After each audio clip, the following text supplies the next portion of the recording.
નમસ્કાર વિદ્યાર્થી મિત્રો, આજે આપણે અહીંયા ધોરણ 7નું પ્રકરણ 1 પૂર્ણાંક સંખ્યાઓ એના વિશે અભ્યાસ કરીશું. આપણે સૌથી પહેલાં કેટલીક વસ્તુઓનો પરિચય મેળવી લઈએ. તો આપણે ધોરણ 6માં પૂર્ણ સંખ્યાઓ અને પૂર્ણાંકો વિશે શીખી ગયા છીએ. આપણે જાણીએ છીએ કે પૂર્ણાંક સંખ્યાઓનો એક મોટો સમૂહ હોય છે, જેમાં પૂર્ણ સંખ્યાઓ અને ઋણ સંખ્યાઓનો સમાવેશ થાય છે. શું તમે પૂર્ણ સંખ્યાઓ અને પૂર્ણાંક સંખ્યાઓ વચ્ચે તફાવત શોધી શકો છો? આપણે ફરીથી યાદ કરીએ તમે કે આપણે સામાન્ય પ્રાકૃતિક સંખ્યાઓથી શરૂઆત કરીએ તો આપણે જે વસ્તુ ગણી શકીએ એવી પ્રકૃતિમાં હોય એવી 1, 2, 3, 4, 5 એવી બધી સંખ્યાઓને પ્રાકૃતિક સંખ્યાઓ કહેવાય છે. અને એમાં પ્રાકૃતિક સંખ્યાઓ હોય છે, એનો સમૂહ હોય છે. હવે એમાં જો આપણે શૂન્ય આવી જાય તો એ પૂર્ણ સંખ્યાઓ બને છે. એટલે 0, 1, 2, 3, 4, 5 એવી રીતે આ પૂર્ણ સંખ્યાઓ બને છે. હવે એમાં જો ઋણ સંખ્યાઓ આવી જાય તો એ પૂર્ણાંક બની જાય છે, કે જેમાં ઋણ સંખ્યાઓ તમામ, ધન સંખ્યાઓ તમામ અને શૂન્ય, એટલે કે આ પૂર્ણાંક સંખ્યાઓ અને ઋણ સંખ્યાઓનો સમાવેશ થાય છે. તો આ બધી સંખ્યાઓને પૂર્ણાંક કહેવામાં આવે છે. તો આ પ્રકરણમાં આપણે પૂર્ણાંક સંખ્યાઓ અને તેમના ગુણધર્મો અને ક્રિયાઓ વિશે વધુ અભ્યાસ કરીશું. સૌપ્રથમ આપણે અગાઉના ધોરણમાંની પૂર્ણાંક સંખ્યાઓ વિશે સમીક્ષા અને પુનરાવર્તન કરીશું. તો આપણે સૌથી પહેલાં થોડુંક પુનરાવર્તન જોઈએ. તો આપણે જાણીએ છીએ કે સંખ્યા રેખા પર પૂર્ણાંક સંખ્યાઓને કેવી રીતે દર્શાવી શકાય. નીચે આપેલા સંખ્યા રેખા પર કેટલીક પૂર્ણાંક સંખ્યાઓને અંકિત કરવામાં આવેલ છે. તમે જોઈ શકો છો, આ એક સંખ્યા રેખા દોરી છે અને એ સંખ્યા રેખા ઉપર કેટલીક સંખ્યાઓ અંકિત કરવામાં આવી છે. એમાં એક 3 છે. આ સંખ્યા 3ને આપણે અંકિત કરવામાં આવી છે. બીજી સંખ્યા છે આ -1 અને -5ને અંકિત કરવામાં આવી છે. હવે અહીંયા છે પ્રશ્ન કે શું તમે અંકિત કરેલી પૂર્ણાંક સંખ્યાઓને ચડતા ક્રમમાં લખી શકો છો?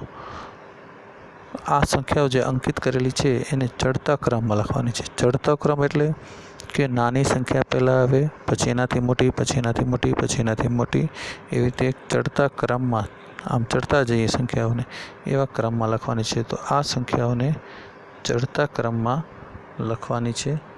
તો અહીંયા આપણે સૌથી પહેલાં આ સંખ્યાઓને ચડતા ક્રમમાં ગોઠવીએ તો એનો ચડતો ક્રમ શું થશે? તો -5 એ સૌથી નાની સંખ્યા છે, પછી -1 એ એનાથી મોટી સંખ્યા છે, અને 3 આમ -5 એ સૌથી નાની સંખ્યા છે, કારણ કે આમ 5 એ સંખ્યા મોટી છે, પણ -5 એ નાની સંખ્યા છે ઘણી, એ એટલા ઓછામાં છે. એટલે શૂન્યની આપણે જોઈએ કે ડાબી બાજુ સંખ્યા ઘટતી જશે અને જમણી બાજુ વધતી જશે. એટલે સંખ્યા રેખા પરથી આપણે આ અંકિત કરેલા છે -5, -1 અને 3. તો એમાં સૌથી નાની સંખ્યા છે -5, -1, ચડતો ક્રમ છે -5, -1 અને પછી 3. આ રીતે આપણે ચડતો ક્રમ બનાવી શકીએ.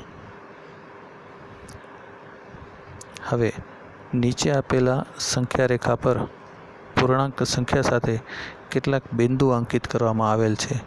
એ પૂર્ણાંક સંખ્યાને ઉતરતા ક્રમમાં ગોઠવો. અહીંયા પૂર્ણાંક સંખ્યાઓ સંખ્યા રેખા પર બતાવી છે. આપણે જોઈએ -16, -9, -4, 0, 3, 8 અને 14. હવે આને ઉતરતા ક્રમમાં ગોઠવવાની છે.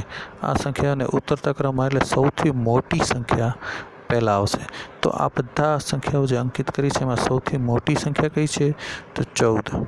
પછી એનાથી નાની સંખ્યા તો 8, એનાથી નાની સંખ્યા તો 3, એનાથી નાની સંખ્યા તો 0, એનાથી નાની સંખ્યા -4, એનાથી નાની સંખ્યા -9, એનાથી નાની સંખ્યા -16. તો આ ક્રમ ઉતરતો ક્રમ એ સંખ્યાઓનો થશે. હવે ઉપરોક્ત સંખ્યા ઉપર કેટલીક પૂર્ણાંક સંખ્યાઓ દર્શાવી છે. દરેક બિંદુ આગળ યોગ્ય સંખ્યા દર્શાવો. અહીંયા આપણે આ વચ્ચે બિંદુ છે એમાં યોગ્ય સંખ્યાઓ દર્શાવવાની છે. તો અહીંયા -16, પછી અહીંયા -15 આવશે, અહીંયા -15, પછી -14, -13, -12, -10, -11, -10, -9 આવી ગયો ઓટોમેટિક. તમે જોશો -9 લખેલો છે. પછી -8, -7, -6, -5, -4 લખેલો છે. અહીંયા -3, -2, -1 અને અહીંયા 0. અહીંયા આપણે જોશું તો 1, 2, 3 આવી ગયું લખેલું છે જ. અહીંયા 4, 5, 6, 7 અને 8 પણ લખેલું છે. 9, 10, 11, 12, 13 અને 14 લખેલો છે. આવી રીતે આપણે સંખ્યાઓ લખી શકીએ. હવે આપણે આગળ જોઈએ તો અહીંયા આપણે પ્રયત્ન કરો છે એના આપણે અભ્યાસ કરીએ. એમાં પહેલો છે, નીચે આપેલ સંખ્યા રેખા પર પૂર્ણાંક સંખ્યાઓ દર્શાવી છે. સંખ્યા રેખા પર પૂર્ણાંક સંખ્યાઓ દર્શાવી છે. એમાં E પાસે -3 લખેલો છે અને F પાસે -2 લખેલો છે.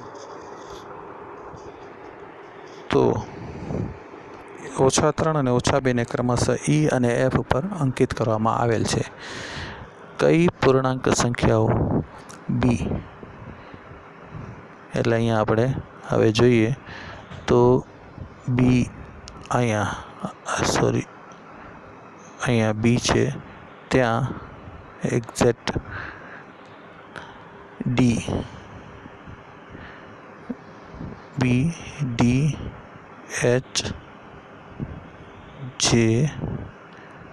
M અને O આ સંખ્યાઓને આમાં કઈ કઈ પૂર્ણાંક સંખ્યાઓ આવશે એ આપણે શોધવાનું છે.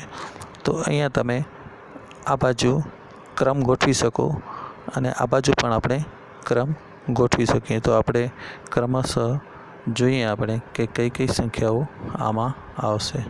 તો સૌથી પહેલાં આપણે અહીંયાથી -3 અને -2 આપેલું છે. -3, -2 છે.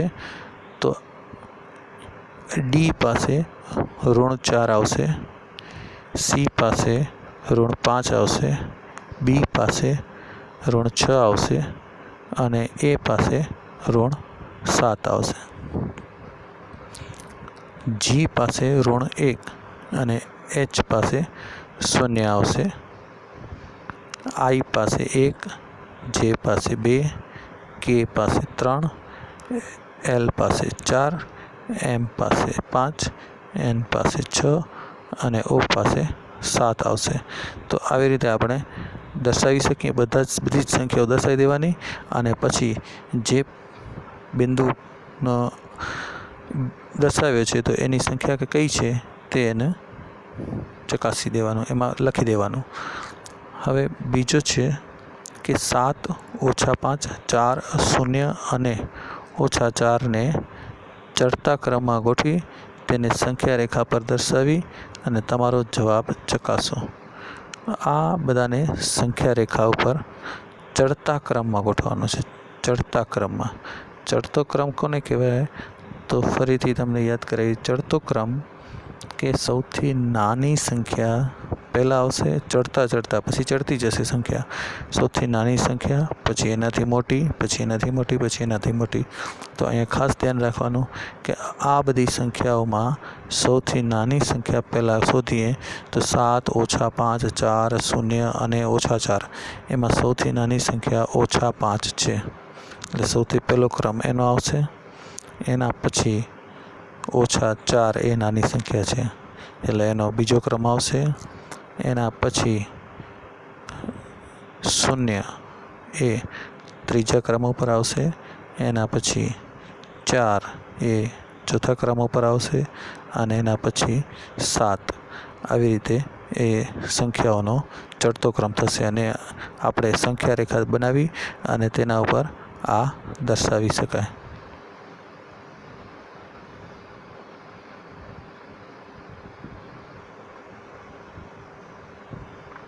હવે આપણે આગળ જોઈએ તો અહીંયા આપણે જોઈએ આપણે અગાઉના ધોરણમાં સરવાળા બાદબાકી કરતાં શીખી ગયા છીએ. નીચે આપેલા વિધાનો વાંચો. સંખ્યા રેખા પર હવે દરેક વિધાન વાંચીએ જે આપણે જે સંખ્યા રેખાને લાગુ પડે છે તે.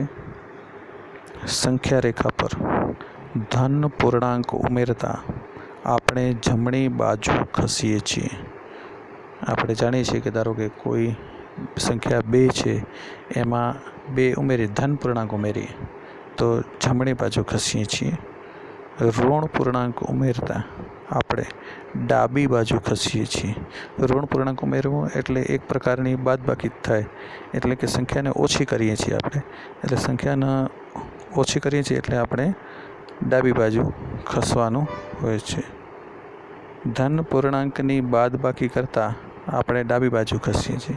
અહીંયા આપણે યાદ રાખીએ કે ધન પૂર્ણાંકની બાદબાકી કરતાં હવે અહીંયા બાદબાકી કરીએ તો ડાબી બાજુ ખસવાનું થાય છે. અને ઋણ પૂર્ણાંકની બાદબાકી કરીએ એટલે કે ઋણ પૂર્ણાંકની બાદબાકી એટલે વળી આમ જોવા જઈએ તો સંખ્યા ઉમેરીએ છીએ.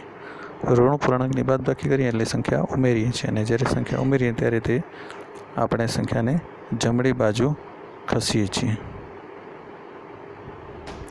તો હવે નીચે આપેલા વિધાનો સાચા છે કે ખોટા તે જણાવો અને જો ખોટા હોય તો સુધારો. એ આપણે હવે પછીના નેક્સ્ટ વિડીયોમાં આપણે જોશું. Thank you.